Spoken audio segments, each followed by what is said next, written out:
ঢাকায় ভারতীয় দূতাবাস অভিমুখে পদযাত্রা করেছে বিএনপির ৩ অঙ্গ সংগঠন, কিন্তু রামপুরা ব্রিজের কাছে পৌঁছালে পুলিশের বাধার মুখে পড়ে এই পদযাত্রা। এরপর সেখান থেকে ৬ সদস্যের একটি প্রতিনিধি দল গুলশানে ভারতীয় দূতাবাসে স্মারকলিপি দেওয়ার জন্য রওনা হয়। ৬ সদস্যের প্রতিনিধি দলে রয়েছে জাতীয়তাবাদী যুব দলের কেন্দ্রীয় সভাপতি মোনায়েম মুন্না, সাধারণ সম্পাদক নুরুল ইসলাম নয়ন, জাতীয়তাবাদী স্বেচ্ছাসেবক দলের সভাপতি এস.এম. জিলানী, সাধারণ সম্পাদক রাজীব আহসান, জাতীয়তাবাদী ছাত্রদলের সভাপতি রাকিবুল ইসলাম রাকিব এবং সাধারণ সম্পাদক নাসির উদ্দিন নাসির।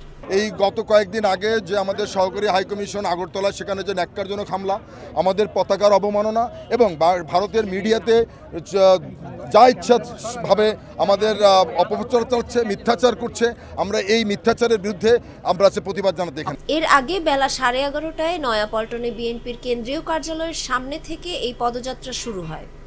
আগরতলায় বাংলাদেশের সহকারী হাইকমিশনে হামলা, জাতীয় পতাকার অবমাননা ও সাম্প্রদায়িক দাঙ্গা বাঁধানোর ষড়যন্ত্রের প্রতিবাদে এই পদযাত্রার ঘোষণা দেওয়া হয়।